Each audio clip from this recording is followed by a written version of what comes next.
പിതാവിന്റെയും പുത്രന്റെയും പരിശുദ്ധാത്മാവിന്റെയും നാമത്തിൽ ആമേൻ. പ്രിയപ്പെട്ട ദൈവമക്കളെ, ഞാനൊരിക്കല് ഒരു യാത്രക്കിടയിൽ കണ്ടെത്തിയ ഒരു ക്രൈസ്തവ വിശ്വാസി, ഒരു കത്തോലിക്ക മതവിശ്വാസിയെ നിങ്ങൾക്കൊന്ന് പരിചയപ്പെടുത്താം.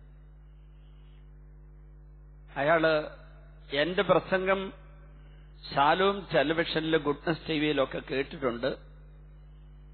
അച്ഛനെ എനിക്കറിയാം. അച്ഛൻ കോഴിക്കോട് മലബാർ ക്രിസ്ത്യൻ കോളേജ് ഗ്രൗണ്ടില് കൺവെൻഷന് പ്രസംഗിച്ച ഒരു വേളയിൽ അച്ഛന്റെ കൺവെൻഷൻ ഗ്രൗണ്ടിന് സമീപത്ത് ഞാനൊരു കടയിൽ നിന്ന് ഇറങ്ങി വരുമ്പോൾ അച്ഛന്റെ പ്രസംഗം കേട്ട് ഞാൻ ആ ഗ്രൗണ്ടിലേക്ക് കയറി വന്ന് അന്നത്തെ അച്ഛന്റെ ശുശ്രൂഷ മുഴുവൻ പങ്കെടുത്തു.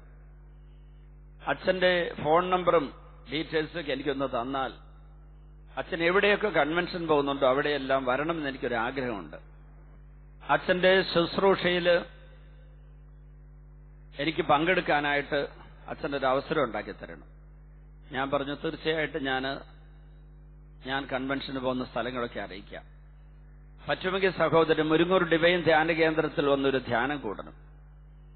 അപ്പൊ എന്നോട് പറഞ്ഞു, മുരുങ്ങൂർ പോട്ട ഡിവൈൻ ധ്യാന കേന്ദ്രത്തെക്കുറിച്ച് ഞാൻ പല വാർത്തകളൊക്കെ കേട്ടിട്ടുണ്ട്, അതുകൊണ്ട് അവിടെ ഞാൻ വരില്ല. അപ്പൊ ഞാൻ കുറച്ച് അത്ഭുതത്തോടെ ഇദ്ദേഹത്തെ നോക്കിയിരുന്നു. അദ്ദേഹം പല വാർത്തയും കേട്ടിട്ടുണ്ട്, പക്ഷെ അതിന്റെ നിജസ്ഥിതി എന്ത്, സത്യാവസ്ഥ എന്താണെന്ന് അദ്ദേഹം അന്വേഷിച്ചിട്ടുണ്ടോ? ഞാൻ പറഞ്ഞു, ചേട്ടന്റെ പേരെന്താണ്, ചേട്ടന്റെ ജോലി എന്താണെന്ന് എന്നോട് പറയുകയാണെങ്കിൽ ഞാനൊരു വിശദീകരണം തരാം. അദ്ദേഹം പേര് പറഞ്ഞു. അദ്ദേഹം കോളേജ് പ്രൊഫസറായിരുന്നു. അദ്ദേഹം വോളണ്ടറി റിട്ടയർമെന്റ് എടുത്ത് വീട്ടിൽ കൃഷിപ്പണിയും കുറച്ച് സാമൂഹ്യ സേവനവും ഒക്കെ ആയിട്ട് കഴിയുന്നു. ഒരു ആതുര ശുശ്രൂഷാലയത്തിൽ പോയി സഹായിക്കുന്നുണ്ട്, രോഗികൾക്ക് കൗൺസിലിംഗ് കൊടുക്കുന്നുണ്ട്. പക്ഷെ അദ്ദേഹത്തിന് പറയാനുള്ള ഏറ്റവും പ്രധാനപ്പെട്ട കാര്യം, സഭയുടെ പോക്ക് ശരിയല്ല. അതുകൊണ്ട് തന്നെ അദ്ദേഹം കഴിഞ്ഞ 10-15 വർഷങ്ങളായി പള്ളിയിൽ കയറിയിട്ടില്ല, കുർബാനയിൽ പങ്കെടുക്കില്ല, ദിവ്യകാരുണ്യം സ്വീകരിക്കില്ല, കുമ്പസാരിക്കില്ല. അതിന് അദ്ദേഹം പറയുന്ന കാരണം, അദ്ദേഹം ഇടപെട്ട 1-2 വൈദികരും അദ്ദേഹം ജോലി ചെയ്ത സ്ഥലത്തെ ക്രൈസ്തവ സ്ഥാപനത്തിലെ മാനേജ്മെന്റും അദ്ദേഹത്തോട് ചെയ്ത തെറ്റിനെ കുറിച്ച് അദ്ദേഹത്തിന് പറയാനുള്ളത്. അപ്പൊ ഞാൻ പറഞ്ഞു, എനിക്ക് ചേട്ടനെ കുറിച്ച് ആരെങ്കിലും കുറച്ച് റിപ്പോർട്ടൊക്കെ തന്നതിന്റെ പേര് ഞാൻ ചേട്ടനെ കുറിച്ചൊരു മുൻവിധിയോടുകൂടി സത്യം എന്തെന്ന് പഠിക്കാതെ ചേട്ടനെ തെറ്റിദ്ധരിക്കുകയാണെങ്കിൽ അത് ശരിയാണോ? അത് ശരിയല്ല. അങ്ങനെയാണെങ്കിൽ മുരുങ്ങൂർ ധ്യാന കേന്ദ്രത്തെക്കുറിച്ച് വ്യാജമായ ആരോപണങ്ങളും കേസുകളൊക്കെ ഉണ്ടാക്കി ഇന്ത്യയുടെ പരമോന്നത നീതിപീഠം 2 തവണ ഈ പറയുന്ന ആരോപണങ്ങൾ മുഴുവൻ തെറ്റാണ് എന്ന് പറഞ്ഞ് മുഴുവൻ കേസുകളും തള്ളിക്കളഞ്ഞു. 2 തവണ. സാറ് അതൊന്നും ശ്രദ്ധിച്ചില്ല, സാർ അതൊന്നും കേട്ടില്ല, അതിനെക്കുറിച്ച് പഠിക്കാൻ പോലും തയ്യാറാകാതെ ഇപ്പോഴും മുരുങ്ങൂരിനെ കുറ്റം പറയുന്നത് ശരിയാണെന്ന് ചോദിച്ചു. ഓക്കെ, ഞാൻ ആ അച്ഛൻ പറയുന്ന വാദം ഞാൻ സ്വീകരിക്കുന്നു. ഞാനത് പഠിച്ചില്ല, കാരണം എനിക്ക് സഭയോട് വെറുപ്പുള്ളതുകൊണ്ട് ധ്യാന കേന്ദ്രങ്ങളോട് വെറുപ്പുണ്ട്. അപ്പൊ ഞാൻ ചോദിച്ചു, എന്താ സഭയോട് വെറുക്കാൻ കാരണം? സഭയിലെ മെത്രാന്മാരെയും വൈദികരെയും എനിക്ക് വിശ്വാസമില്ല. അപ്പൊ ഞാൻ പറഞ്ഞു, സാറ് ഡിവൈൻ ധ്യാന കേന്ദ്രത്തിൽ ധ്യാനിക്കാൻ വരികയാണെങ്കിൽ ഞാൻ ഇതിനെക്കുറിച്ച് മറുപടി പറയാം. റെയിൽവേ സ്റ്റേഷനിൽ വെച്ച് ഞാൻ പറയില്ല, കാരണം നമ്മൾ പറയുന്ന സ്ഥലം ഏത് കാര്യമാണോ പറയുന്നത് അഭിഷേകത്തോടെ പറയുന്ന ആ കാര്യം അത് പറയുവാൻ, അത് വിളമ്പിക്കൊടുക്കാൻ, വിശദീകരിക്കാൻ പറ്റിയ അഭിഷേകമുള്ള സ്ഥലമായിരിക്കണം. ട്രെയിനിൽ യാത്ര ചെയ്യുമ്പോൾ, ബസ്സിൽ യാത്ര ചെയ്യുമ്പോൾ, റെയിൽവേ സ്റ്റേഷനിലെ ബസ് സ്റ്റാൻഡിൽ നിന്നുകൊണ്ട് ദൈവിക കാര്യങ്ങൾ മറ്റുള്ളവർക്ക് ബുദ്ധിമുട്ടുണ്ടാകുന്ന വിധത്തിൽ സംസാരിക്കുന്നത്, ഒരുപക്ഷെ ഞാൻ സംസാരിച്ച ഒരു ചേട്ടൻ തർക്കിക്കും, സ്വരം ഉയർന്നെന്ന് വരും. അങ്ങനെ വരുമ്പോൾ അത് പൊതുജനദ്രോഹമായി വരും. നമ്മുടെ മതപരമായ കാര്യവും വ്യക്തിപരമായിട്ടുള്ള ബോധ്യങ്ങളും ധാരണകളും വിശദീകരണങ്ങൾ നൽകലുമൊക്കെ നമുക്ക് മറ്റുള്ളവരെ ബുദ്ധിമുട്ടിച്ചുകൊണ്ട് ചെയ്യാൻ പാടില്ല എന്ന് ഞാൻ വിശ്വസിക്കുന്നത്. അതേ സംബന്ധിച്ചു 2 മണിക്കൂർ ട്രെയിനിൽ ഞങ്ങൾ യാത്ര ചെയ്ത് കഴിഞ്ഞപ്പോഴേക്ക് അദ്ദേഹത്തിന് എന്നോട് അനുഭവമായി. ഷൊർണൂരെത്തിയപ്പോൾ അദ്ദേഹം എന്നോട് പറഞ്ഞു, ഞാൻ തീർച്ചയായിട്ടും അച്ഛന്റെ ധ്യാന കേന്ദ്രത്തിൽ വരാം. അങ്ങനെയാണ് അദ്ദേഹത്തോട് ധ്യാനിക്കാൻ വന്നത്. അപ്പൊ ഞാൻ അവിടെ അദ്ദേഹത്തോട് വ്യക്തിപരമായി ഒന്നും സംസാരിച്ചില്ല. ഒരാഴ്ചത്തെ ധ്യാനം കഴിഞ്ഞ് വെള്ളിയാഴ്ച കാണാമെന്ന് പറഞ്ഞു. കാരണം ധ്യാനിക്കാൻ വരുന്ന പലരുടെയും ഒരു വലിയ തെറ്റിദ്ധാരണ, ധ്യാനിക്കാൻ വരുമ്പോൾ ധ്യാനഗുരുവിനെ കണ്ട് പ്രശ്നങ്ങളെല്ലാം പങ്കുവെച്ച് ധ്യാനഗുരുവിന്റെ അടുക്കൽ എല്ലാം ഷെയർ ചെയ്ത് പ്രശ്ന പരിഹാരം ഉണ്ടാക്കുക. എനിക്ക് തോന്നുന്നു നമ്മുടെ ധ്യാനിക്കാൻ വരുന്നവരിലെ ഏറ്റവും തെറ്റായിട്ടുള്ള ഒരു ചിന്താഗതി അത്. ധ്യാനിക്കാൻ വരുന്നവര് ദൈവസ്വരം, ദൈവവചനം കേൾക്കുക, ആ വചനത്തിലൂടെ ദൈവത്തിന്റെ തിരികിതമെന്തെന്ന് അറിയുക. എന്നിട്ട് ദൈവവചനത്തിന്റെ അടിസ്ഥാനത്തിൽ നമ്മുടെ മനസ്സിന് മാറ്റം ഉണ്ടാകുമ്പോൾ നമ്മുടെ ജീവിത പ്രശ്നങ്ങൾ ആ മാറിയ മനസ്സുകൊണ്ടാണ് ഇനി കൈകാര്യം ചെയ്യേണ്ടത്. നമ്മൾ മാറ്റം വന്ന ഒരു മനസ്സുമായിട്ടാണ് ജീവിത പ്രശ്നം കൈകാര്യം ചെയ്യേണ്ടത്, അതിന് നേരിടേണ്ടതും. പക്ഷെ പലരും വരുമ്പോൾ തന്നെ അച്ഛനെ കണ്ട് സംസാരിച്ച പ്രശ്നമൊക്കെ അങ്ങ് തീർക്കുക. രോഗമുണ്ടെങ്കിൽ അച്ഛൻ തലയ്ക്ക് വെച്ച് പ്രാർത്ഥിച്ച് രോഗം മാറ്റിയെടുക്കുക. ഞാൻ അങ്ങനെ വരുന്നവരെ കുറ്റപ്പെടുത്താൻ വേണ്ടി പറഞ്ഞതല്ല. കാരണം ചിലർക്ക് ഈ പറയുന്നൊന്ന് കേൾക്കാനായിട്ടുള്ള മാനസികാവസ്ഥ ആയിരിക്കില്ല. അവര് മനസ്സിലാക്കിയ വിധത്തിൽ അനുഗ്രഹം കിട്ടാൻ വേണ്ടി വരുന്നു. അപ്പൊ ഞാൻ ആ പ്രസംഗത്തിൽ ഇങ്ങനെ പറഞ്ഞിരുന്നു, വെള്ളിയാഴ്ച കഴിഞ്ഞിട്ട് ഞാൻ സാറിനെ കാണുള്ളൂ. ധ്യാനത്തിന് മുമ്പിൽ പറഞ്ഞ ശേഷം ധ്യാനത്തിനിടെ ഞാൻ പറഞ്ഞു, അനുഗ്രഹം പ്രാപിക്കാനായിട്ടൊരു 10 മാർഗങ്ങൾ ഞാൻ ചൂണ്ടിക്കാണിക്കാം.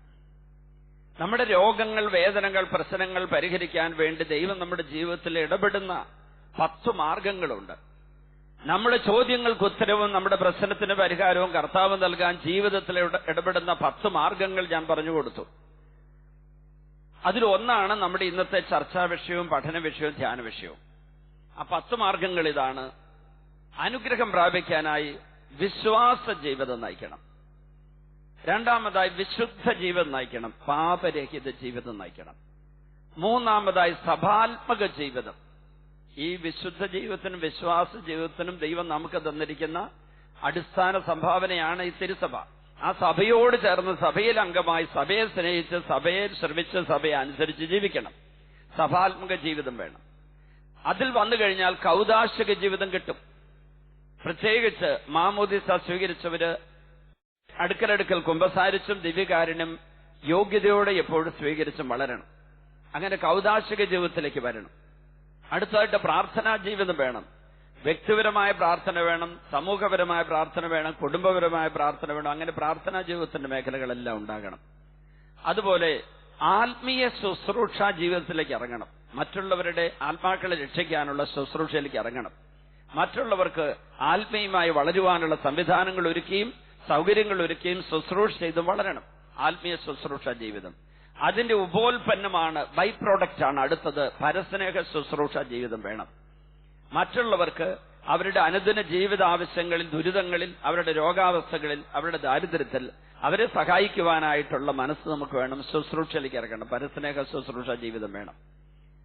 വീണ്ടും ഇതിനെല്ലാം അടിസ്ഥാനമായിട്ട് നമുക്ക് കിട്ടേണ്ട ഒരു കാര്യമുണ്ട്, വചനാധിഷ്ഠിത ജീവിതം. വചനാധിഷ്ഠിത ജീവിതം ഞാൻ പറയുമ്പോൾ ദൈവവചനത്തെ, ദൈവത്തിന്റെ ജീവൻ നമ്മിലേക്ക് വരാനുള്ള ദൈവം നൽകുന്ന സമ്മാനമായി തന്നെ മനസ്സിലാക്കണം.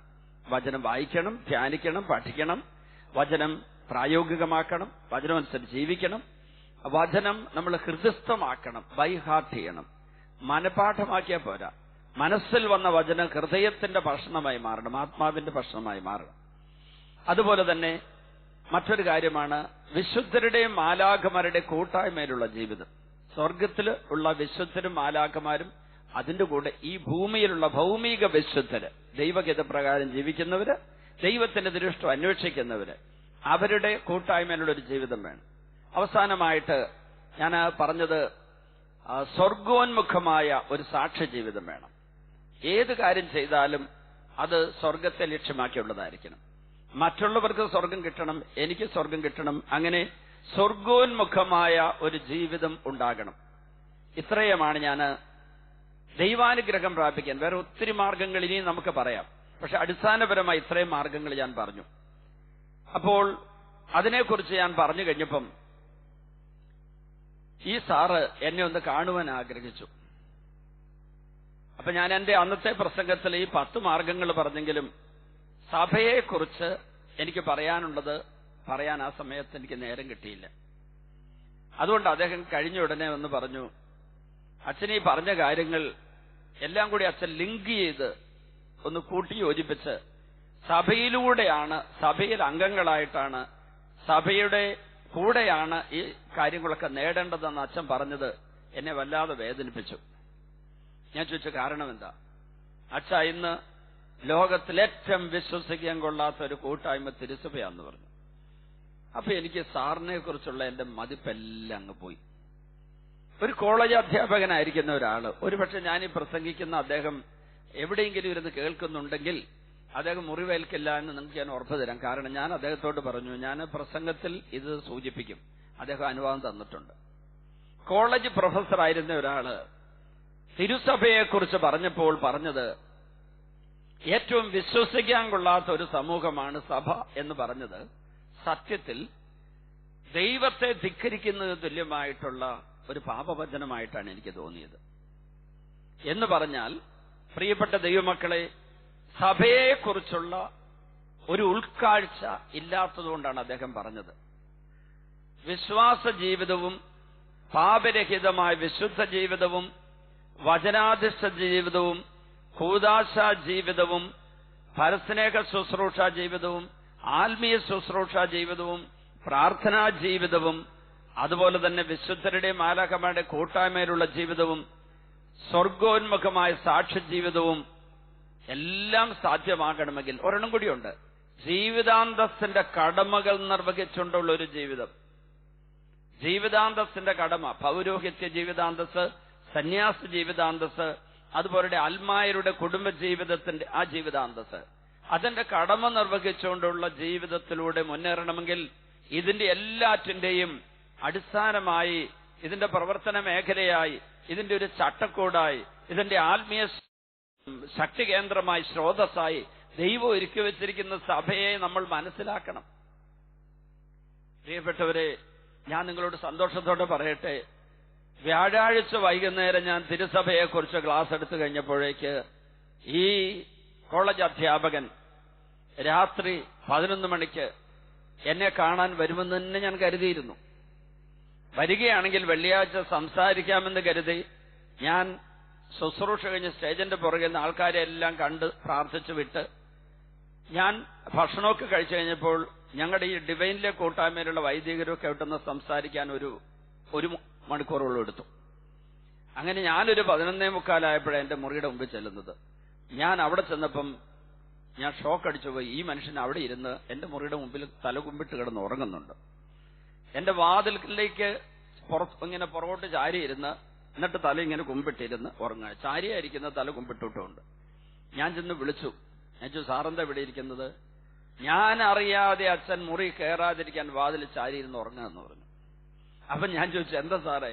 അതെ, എഴുന്നേറ്റ് നിന്നിട്ട് സാറ് പറഞ്ഞു, അച്ഛൻ അനങ്ങരുതേ എന്ന് പറഞ്ഞു. നിലത്തേക്ക് മുട്ടൂത്തി എന്റെ കാലില് തൊട്ടിട്ട് ഒരു മാപ്പ് പറച്ചൽ. ഞാൻ ചോദിച്ചു, എന്തു പറ്റി? കത്തോലിക്ക സഭയിലെ മാർപ്പാപ്പായോടും എല്ലാ മെത്രാന്മാരോടും വൈദികരോടും സന്യസ്തരോടും വിശ്വാസികളോടും ഈ കഴിഞ്ഞ 10-25 വർഷത്തെ എന്റെ പാപജീവിതത്തിന് മാപ്പ് പറയാൻ വേണ്ടി ഞാൻ അച്ഛന്റെ കാലിൽ തൊടുന്നു എന്ന് പറഞ്ഞു. ഞാൻ ചോദിച്ചു, ഇത്ര വലിയ മാറ്റം എങ്ങനെയുണ്ടായി? ഇന്നലെ പറഞ്ഞ ഏറ്റവും വിശ്വസിക്കാൻ കൊള്ളാത്ത കൂട്ടായ്മയാണ് സഭയെന്ന് പറഞ്ഞു. അപ്പൊ അദ്ദേഹം പറഞ്ഞത്, എനിക്ക് സഭ എന്തെന്ന് ഇന്ന് വൈകുന്നേരം അച്ഛൻ മനസ്സിലായത്. പ്രിയപ്പെട്ട ദൈവമക്കളെ, നമ്മൾ സഭയെ മനസ്സിലാക്കാത്തത് കൊണ്ട് സഭയെ സ്നേഹിക്കാതിരിക്കുന്നുണ്ടെങ്കിൽ അത് തിരുത്താൻ വേണ്ടിയാണ് ഞാനിത് പറഞ്ഞത്. നമ്മുടെ ഇന്നത്തെ ധ്യാനത്തിൽ ഇത്രയും മനസ്സിലാക്കുക: സഭയെ സ്നേഹിച്ചാൽ, സഭയെ മനസ്സിലാക്കിയാൽ, സഭയെ ഉൾക്കൊണ്ടാൽ, സഭയിലെ വിശുദ്ധ സാക്ഷികളായ വിശ്വാസികളായി ജീവിക്കാൻ നമുക്ക് പറ്റും. വിശ്വസ്തതയുള്ളവരായിരിക്കും, വിശുദ്ധരായിരിക്കും, അനുസരണയുള്ളവരായിരിക്കും. സഭയെ എങ്ങനെ സ്നേഹിക്കും? ഞാൻ എന്റെ അമ്മയെ, അപ്പനെ, എന്റെ കുടുംബത്തെ എങ്ങനെ സ്നേഹിക്കും? അതുപോലെ തന്നെ സഭയെ സ്നേഹിക്കണം. ഒരുപക്ഷെ അതിനേക്കാൾ കൂടുതൽ സ്നേഹിക്കണം. കാരണം കുടുംബം എന്ന ഈ ലോകത്തിലെ ഒരു സംവിധാനം ഈ ലോക ജീവിതം കഴിഞ്ഞാൽ തീരും. എന്നാൽ സഭ എന്ന സംവിധാനം ഈ ലോക ജീവിതം കഴിഞ്ഞാൽ തീരുന്നതല്ല. കാരണം സഭയ്ക്ക് ഞാൻ പല വിധത്തിലുള്ള മേഖലകളൊന്ന് ചൂണ്ടിക്കാണിച്ചു തരികയാണ്. എന്ന് പറഞ്ഞാൽ, ആദിയിൽ ദൈവം ഏദൻ തോട്ടത്തിൽ ആദ്യത്തെ സഭയുണ്ടാക്കി. ആദി മാതാപിതാക്കൾ വഴി ആ സഭ തകർന്നു. അത് കഴിഞ്ഞ് നോഹിന്റെ പെട്ടകത്തില് ഒരു കുടുംബത്തെയും കുറെ ജീവജാലങ്ങളെയും രക്ഷിച്ചെടുത്ത് രണ്ടാമത് ഒന്നുകൂടി സഭയെ പണിതുയർത്താൻ നോക്കി. അതും പോയി. മൂന്നാമതായി അബ്രാഹത്തിലൂടെ പഴയ നിയമ ജനത, അതാണ് മൂന്നാമത്തെ സഭയുടെ ഒരു രൂപമായി ഞാൻ കാണുന്നത്. അതാണ് പഴയ നിയമ സഭ. ആ മൂന്നാമത്തെ തിരുസഭ അബ്രാഹത്തിലൂടെ യേശുവിനെ ലോകത്തിൽ അവതരിപ്പിക്കുന്ന സഭാ സമൂഹമായി വളർന്നു വന്നു. നാലാമത്തേത് യേശുക്രിസ്തുവിലൂടെ പരിശുദ്ധാത്മാവിന്റെ വരവിന്റെ സുദിനത്തിൽ സ്ഥാപിക്കപ്പെട്ട നാലാമത്തെ സഭ. ഈ നാലാമത്തെ സഭയുടെ വിശദാംശങ്ങൾ നമ്മൾ അടുത്ത എപ്പിസോഡിൽ ധ്യാനിക്കുക. ഇന്ന് ഇത്രയും മനസ്സിലാക്കുക, സഭ എന്ന് പറയുന്ന ഈ കൂട്ടായ്മയെ ഒരു മാനുഷിക സംഘടനയായി കണ്ടാൽ നമുക്ക് തെറ്റുപറ്റും. മാർപ്പാപ്പ, മെത്രാന്മാർ, വൈദികര്, സന്യസ്തര് ഇങ്ങനെയൊക്കെ തുടങ്ങിയ കുറെ വ്യക്തികളുടെയും ഉന്നത ശ്രേണിയിലുള്ള ഹയരാർക്കിയുടെ ഉയർന്ന പദവിയിലുള്ളവരുടെയും അവരുടെ അഡ്മിനിസ്ട്രേഷന്റെ ഭരണ സംവിധാനത്തിന്റെയും മേഖലകളിലേക്ക് മാത്രം നമ്മൾ നോക്കിയിരുന്നാൽ സഭയെ തെറ്റിദ്ധരിക്കും. നമ്മൾ സഭയെ മനസ്സിലാക്കാൻ പറ്റില്ല. സഭയുടെ കുറവുകൾ നമ്മൾ കണ്ടെത്തി അത് ഹൈലൈറ്റ് ചെയ്യും, അത് ഉയർത്തിക്കാട്ടും. സഭയെ ലോകത്തിന്റെ മുമ്പിൽ ഉയർത്തിക്കാട്ടുന്നതിന് വരെ സഭയുടെ കുറ്റങ്ങൾ, കുറവുകൾ നമ്മളിങ്ങനെ ഉയർത്തിക്കാട്ടി സഭയുടെ ശത്രുക്കളുടെ കൂടെ, അത് ശത്രുക്കൾ എന്ന് പറയുമ്പോൾ ഞാനിവിടെ മനുഷ്യരെയോ മതങ്ങളെയോ ഒന്നും അല്ല പറയുക, പിശാചിനെയാണ് ഉദ്ദേശിച്ചത്. സഭാ ശത്രുവായ പിശാചിന്റെ ശ്രീലാളിതനായ പിശാചിന്റെ വിജയാട്ടഹാസത്തിന്റെ കൂടെ നമ്മളും അട്ടഹസിക്കും. അതുകൊണ്ട് പ്രിയപ്പെട്ടവരെ, അടുത്ത എപ്പിസോഡിൽ നമ്മൾ കൂടുതലായിട്ട് സഭയെ എങ്ങനെ സ്നേഹിക്കണം, എങ്ങനെ മനസ്സിലാക്കണം എന്നതിനെ കുറിച്ച് ധ്യാനിക്കുകയാണ്. എല്ലാവരും ഒരു നിമിഷം കണ്ണുകളടച്ച് സഭയിലൂടെ ദൈവം തരുന്ന അനുഗ്രഹങ്ങൾ സ്വീകരിച്ചുകൊണ്ട് ഈ പ്രാർത്ഥന ഏറ്റുചൊല്ലുന്നു.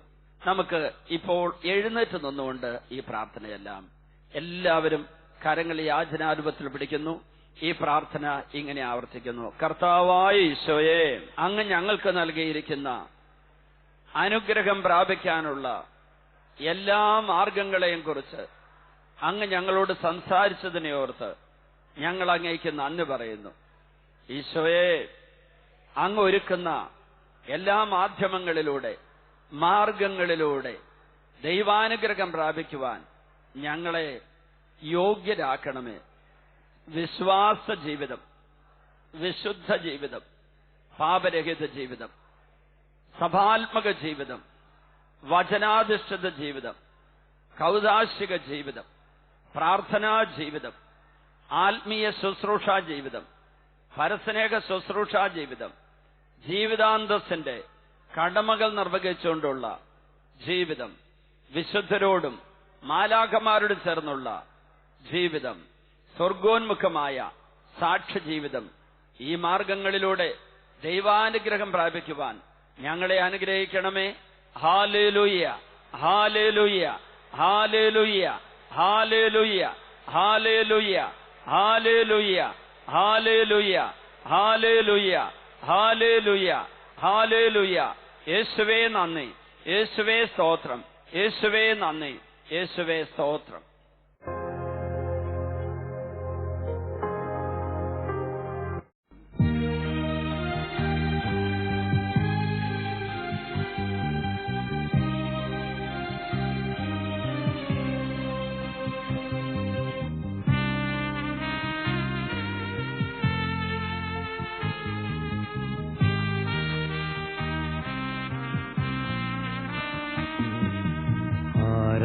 ആരാധനയുടെ നിമിഷങ്ങളിൽ ആത്മനാഥനെ കാണുവാൻ ആരാധകരിവർ കാത്തിരിപ്പൂ.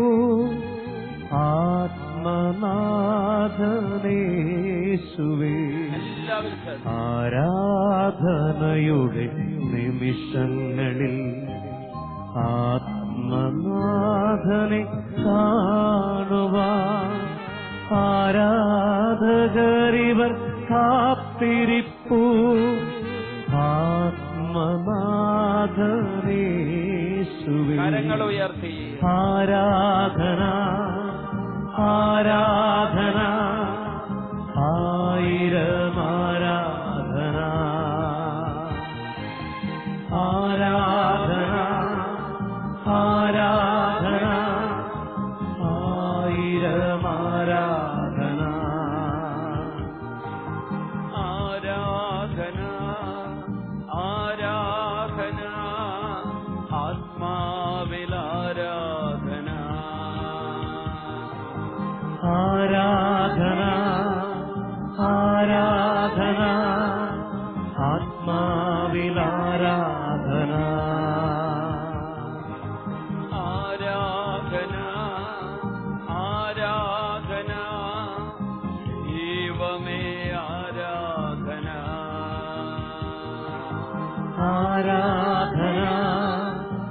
ആരാധന ദൈവമേ ആരാധന ആരാധന ആരാധന യേശുവേ ആരാധന ആരാധന ആരാധന യേശുവേ ആരാധന ആരാധന ആരാധന ആത്മനേ ആരാധന ആരാധന ആരാധന ആത്മനേ ആരാധന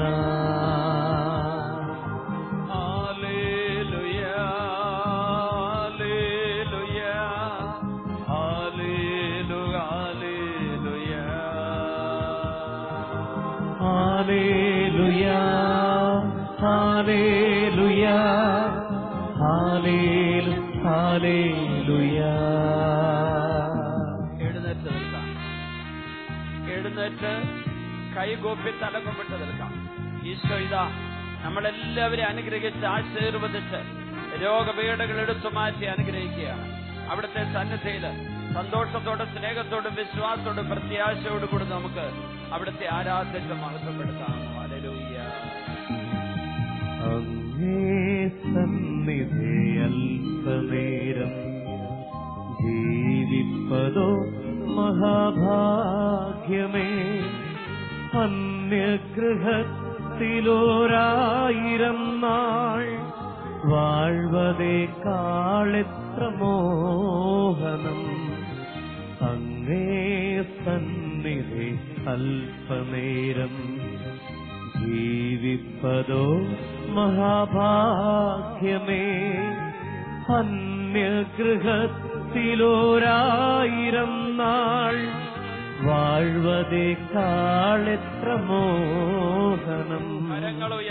ആരാധന ആരാധന യേശുവേ ആരാധന ആരാധന ആരാധന യേശുവേ ആരാധന ആരാധന ആരാധന യേശുവേ ആരാധന ആരാധന ആരാധന ദൈവമേ ആരാധന ആരാധന ആരാധന വലിയ ദൈവമേ ആരാധന ആരാധന ആരാധന ആത്മനേ ആരാധന ആരാധന ആരാധന ആത്മനേ ആരാധന ഹല്ലേലൂയ ഹല്ലേലൂയ ഹല്ലേലൂയ ഹല്ലേലൂയ ഹല്ലേലൂയ ഹല്ലേലൂയ ഹല്ലേലൂയ ഹല്ലേലൂയ ഓ എന്റെ ദൈവമേ ആരാധന ഹല്ലേലൂയ ഹല്ലേലൂയ ഹല്ലേലൂയ ഹല്ലേലൂയ ഹല്ലേലൂയ ഹല്ലേലൂയ ഓ എന്റെ യേശുവേ ആരാധന ഹല്ലേലൂയ ഹല്ലേലൂയ ഹല്ലേലൂയ ഹല്ലേലൂയ ഹല്ലേലൂയ ഹല്ലേലൂയ ഓ എന്റെ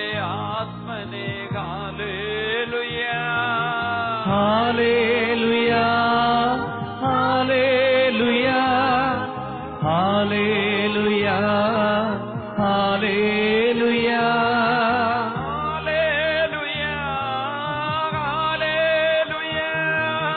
ഹല്ലേലൂയ ഹല്ലേലൂയ ഓ എന്റെ ദൈവമേ ആരാധന ഹല്ലേലൂയ ഹല്ലേലൂയ ഓ എന്റെ യേശുവേ ആരാധന ഹല്ലേലൂയ ഹല്ലേലൂയ ഓ എന്റെ ആത്മനേ ആരാധന ഹല്ലേലൂയ ഹല്ലേലൂയ ത്രിയേക ദൈവമേ ആരാധന ഹല്ലേലൂയ ഹല്ലേലൂയ ഹല്ലേലൂയ ഹല്ലേലൂയ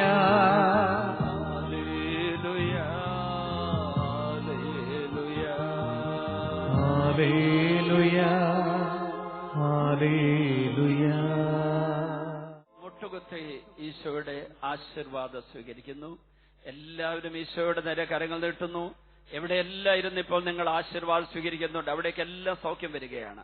ഈശോയുടെ പക്കലേക്ക് രണ്ട് കരങ്ങൾ ഉയർത്തുക. സൗഖ്യദായകനായ ഈശോ ഇതാ നിങ്ങളെ അനുഗ്രഹിക്കുന്നു. എല്ലാവരും സ്വരമുയർത്തി സന്തോഷത്തോടെ സ്നേഹത്തോടെ അവിടുത്തെ ആരാധിക്കട്ടെ. ഹല്ലേലൂയ ഹല്ലേലൂയ ഹല്ലേലൂയ ഹല്ലേലൂയ ഹല്ലേലൂയ ഹല്ലേലൂയ ഹല്ലേലൂയ. ഈശോയെ ഞങ്ങളങ്ങെ സ്തുതിച്ച് ആരാധിച്ച് മഹത്വപ്പെടുത്തുന്നു. ഹല്ലേലൂയ ഹല്ലേലൂയ ഹല്ലേലൂയ ഹല്ലേലൂയ ഹല്ലേലൂയ ഹല്ലേലൂയ. ഈശോയെ നന്ദി, ഈശോയെ സ്തുതി. ഹല്ലേലൂയ ഹല്ലേലൂയ ഹല്ലേലൂയ ഹല്ലേലൂയ ഹല്ലേലൂയ ഹല്ലേലൂയ ഹല്ലേലൂയ ഹല്ലേലൂയ. ഈശോയെ ആരാധന, ദൈവമേ ആരാധന. ഈശോയെ മഹത്വം, ഈശോയെ ആരാധന, ദൈവമേ ആരാധന.